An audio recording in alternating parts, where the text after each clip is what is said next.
सुभाषपा अध्यक्ष ओम प्रकाश राजभर ने एसपी प्रमुख अखिलेश यादव पर तीखा प्रहार किया है। ओपी राजभर ने कहा है कि अखिलेश यादव ने जितना धोखा हमें दिया उसका सूद समेत वापस कर सैफई पहुंचा देंगे। राजभर ने कहा कि एसपी को घमंड था कि ओपी राजभर को खत्म कर देंगे, लेकिन अब खत्म होने की बारी एसपी की है। राजभर ने यह भी कहा कि अखिलेश यादव अब विपक्ष में ही बैठने की तैयारी करें। 20 साल तक उनकी पार्टी समाजवादी पार्टी का कोई स्कोप नहीं है। ओपी राजभर घोसी उपचुनाव में बीजेपी प्रत्याशी दारा सिंह चौहान के समर्थन में जनसभा करने पहुंचे थे और इसी दौरान उन्होंने अपने पुराने गठबंधन के साथी अखिलेश यादव पर करारा प्रहार किया। उन्होंने बहुत परेशान हैं बेचारे, बहुत परेशान हैं, लेकिन ये ना जाने तुरंत कि घबरा मत तू लोग, जितना धोखा हम देले हुए हमारे नेतन के ओकर ब्याज सहित चक्रवृद्धि ब्याज सहित वहां लौटा के हम सैफई न पहुंचा देली अपन अपने माँ बाप का बेटा नहीं घबरा मत। चुनाव मैदान में एक हो जाइए, आवा चुनाव में एक हो जाइए, जहां चाहबा तहां हम तैयार रहिला। हम लोग तो हमेशा तैयार रहिला। इन्हें घमंड रहल कि ओम प्रकाश राजभर के खत्म कर दे। अरे हमें का खत्म करबे भाई, अब तू खत्म हो दुआ ये समझ ला 20 साल लगातार 27 से विपक्ष में बैठा का जुगाड़ खाली बनावा, जीता का बात छोड़ दीता। और मऊ में पुलिस और समाजवादी पार्टी के कार्यकर्ताओं के बीच नोकझोंक हुई है। घोसी सीट से एसपी प्रत्याशी सुधाकर सिंह पर्चा दाखिल करने कलेक्ट्रेट पहुंचे, जहां नामांकन कक्ष में जबरदस्ती अंदर घुसने को लेकर विवाद हुआ। पुलिस ने जब रोका तो एसपी कार्यकर्ताओं ने हंगामा शुरू कर दिया। दारोगा कार्यकर्ताओं को समझाते रहे, लेकिन समाजवादी पार्टी के कार्यकर्ता हंगामा करते रहे।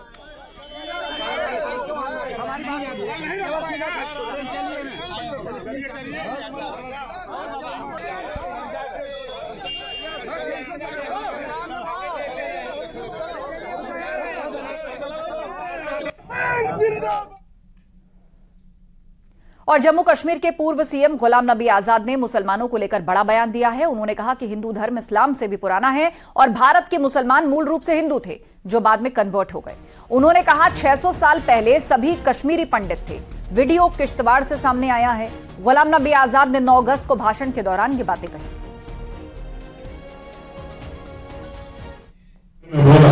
बहुत सारी चीजें जो यहां आपको नहीं पहुंचती। हमारे बीजेपी के किसी लीडर ने बताया कि भाई कोई बाहर से आए हैं, कोई अंदर से आए। मैंने कहा देखो, अंदर बाहर से कोई नहीं आया है। हमारे हिंदुस्तान में इस्लाम सिर्फ वैसे पूरा इस्लाम तो आया ही है 1500 साल पहले। हिंदू धर्म बहुत पुराना है। तो बाहर से आए होंगे 10-20, वो जब मुगलों के वक्त में उनकी फौज में थे। बाकी तो सब हिंदू से ही कन्वर्ट हुए हैं मुसलमान हिंदुस्तान में। और उसकी मिसाल हमारी कश्मीर में है। कश्मीर में कौन था 600 साल पहले मुसलमान? सब कश्मीरी पंडित थे, सब वही इस्लाम कर गए, बन गए। तो मैंने कहा सब इसी धर्म में पैदा हुए। और बरेली में ऑल इंडिया मुस्लिम जमात के राष्ट्रीय अध्यक्ष मौलाना मुफ्ती शहाबुद्दीन रिजवी बरेलवी ने गुलाम नबी आजाद के बयान का समर्थन किया है। शहाबुद्दीन रिजवी ने कहा कि भारत के मुसलमानों के पूर्वज गैर मुस्लिम थे। नबी आजाद ने जो बयान दिया है कि यहां पहले हिंदुस्तान में सब हिंदू थे और ये कन्वर्ट हुए, उन्होंने इस्लाम कबूल किया, तो उनका बयान बिल्कुल दुरुस्त है।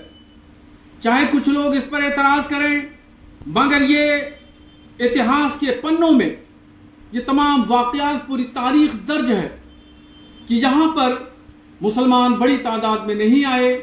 चंद नुफूस कुदसिया थे, वो आए हिंदुस्तान। और आज हिंदुस्तान में जो 30 करोड़ मुसलमानों की आबादी है, इनमें अक्सरियती तादाद गैर मुस्लिम बिरादरियों की है। गैर मुस्लिमों ने इस्लाम की खूबियां देखी और उन खूबियों को देख करके सूफिया इस्लाम के हाथ पर उन्होंने इस्लाम कबूल किया। और जिसने जिस सूफी के हाथ पर इस्लाम कबूल किया, उसने वही तबका, वही बिरादरी या वही सरनेम इख्तियार कर लिया। बसपा सांसद मलूक नागर ने पूर्व केंद्रीय मंत्री गुलाम नबी आजाद की बातों का समर्थन किया। उन्होंने कहा जम्मू कश्मीर में 60% मुस्लिम में से 29% से ज्यादा मुस्लिम गुर्जर हैं जो पहले हिंदू थे। पूर्व मुख्यमंत्री गुलाम नबी आजाद ने कहा कि हिंदू धर्म सबसे पुराना धर्म है। मुगल जब भारत आए थे 10-20 मुस्लिम सैनिक ही लेकर आए थे, यहां पर लोगों का कन्वर्ट कराया गया है।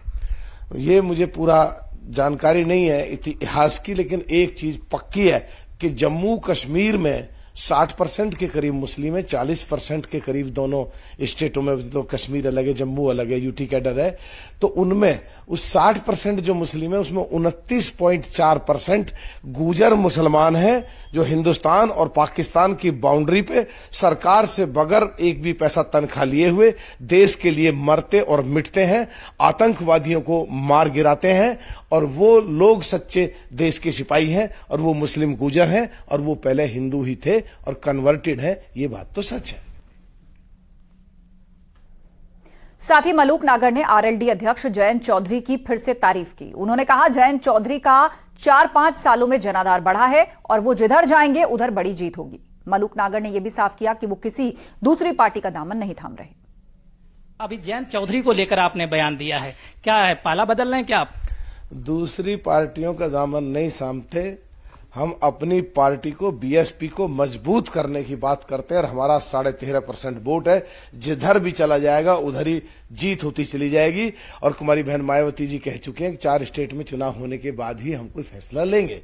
लेकिन जयंत चौधरी कहा बहुत बड़ा जनाधार है पश्चिम क्षेत्र में, क्या जयंत चौधरी जी आपके साथ आ रहे हैं या आप उनके साथ जा रहे हैं? देखिए, ना तो मेरी जयंत चौधरी से बात हुई और ना मुझे ये पता कि जयंत चौधरी कहाँ जा रहे हैं, कहाँ आ रहे हैं, पर एक बात बिल्कुल सच है कि जयंत चौधरी का खास करके पिछले 4-5 सालों में बहुत बड़ा जनाधार हुआ है, और जिधर मिल जाएंगे उधर बहुत बड़ी ताकत देंगे।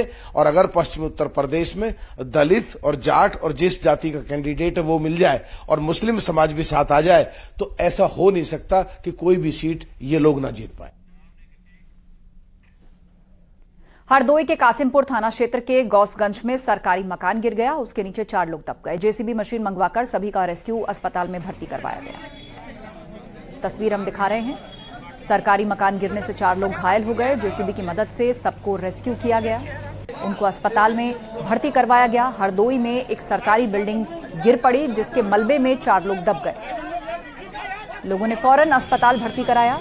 जेसीबी की मदद से उनको मलबे से बाहर निकाला गया और अस्पताल पहुंचाया गया।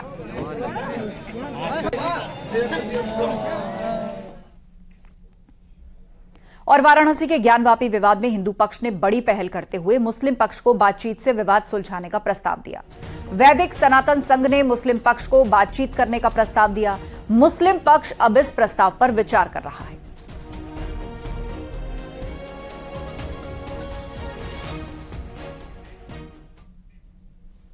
उधर हिंदू पक्ष के वकील हरिशंकर जैन ने ट्वीट करके कहा कि काशी में 1 इंच पर भी समझौता नहीं किया जाएगा।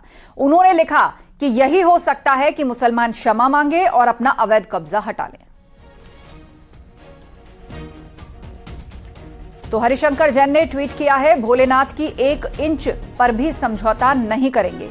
यही हो सकता है कि मुसलमान क्षमा मांगे और अपना अवैध कब्जा हटा ले। मैं स्पष्ट कहना चाहता हूं कि सनातन धर्मी काशी में भोलेनाथ की 1 इंच पर भी समझौता हम नहीं करेंगे। मुसलमान क्षमा मांगे और अपना अवैध कब्जा हटा ले।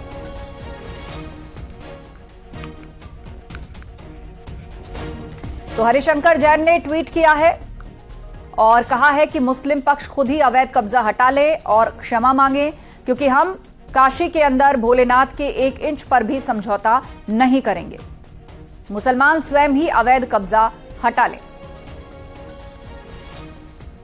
तो ये ट्वीट हरिशंकर जैन का, जो कि हिंदू पक्ष के वकील हैं इस पूरे मामले में।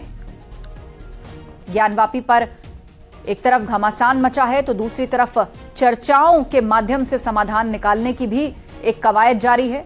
हरिशंकर जैन ने ट्वीट किया है और कहा है, यही हो सकता है मुसलमान क्षमा मांगे और अपना अवैध कब्जा हटा ले।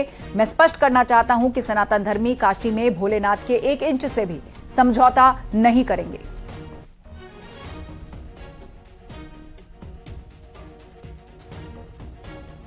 मुस्लिम पक्ष बरगलाने और भ्रमित करने की तरकीब कर रहा है पूरे हिंदू समाज को, और मैं समझता हूँ हिंदू समाज को इनके किसी भी भ्रमजाल में नहीं आना चाहिए, क्योंकि जब जब भ्रमजाल में हिंदू आए इनके लोगों के, तब तो धोखा हुआ है। इंडिया के बाहर भी शिव भक्त इंटरेस्टेड हैं और किसी को भोलेनाथ की मंदिर का 1 इंच भी समझौता करने का अधिकार नहीं है, व्यक्ति को नहीं है, तो भगवान की जमीन है। और मैं स्पष्ट कर देना चाहता हूं कि जो लोग हिंदू लोग समझौते की किसी तरह की बात कर रहे हैं उनसे सावधान रहे। वो हिंदुओं के ट्रेटर्स हैं, हिंदुओं के गद्दार हैं। और यहां रुकेंगे एक ब्रेक के लिए, खबरें जारी हैं, आप जुड़े रहिए हमारे साथ।